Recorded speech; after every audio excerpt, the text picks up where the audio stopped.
Hello, in this video I'm gonna tell you how to charge your GIGABYTE G7. This laptop has the charging port on the back, but before I get into that, we'll first talk about the charger itself. So it has to be the one that has a port for GIGABYTE because it has a proprietary proprietary port for this laptop, so you should get that one. And once you have it, that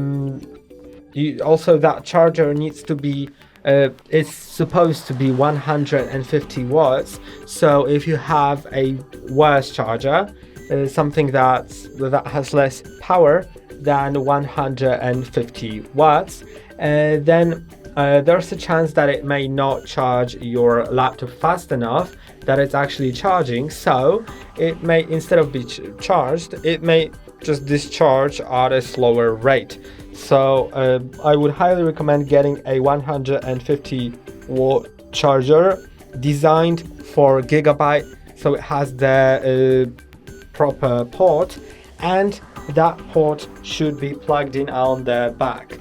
So you can see right here on the back we have the charging port, and here you should plug your laptop in. And what's also important is that charger should be genuine, because it doesn't really have to be a charger from GIGABYTE. I know that it has to have a proprietary port, but if you find some replacement chargers from reputable brands, then feel free to get them if they are cheaper or something. But make sure it's from a reputable brand, because if it's from some generic brand, some no name or whatever, then probably it'll break quickly, and some of these cheap replacement chargers may also explode. So please just make sure that you're getting something from a reputable brand. And that's all for today. Don't forget to like and subscribe. See you next time.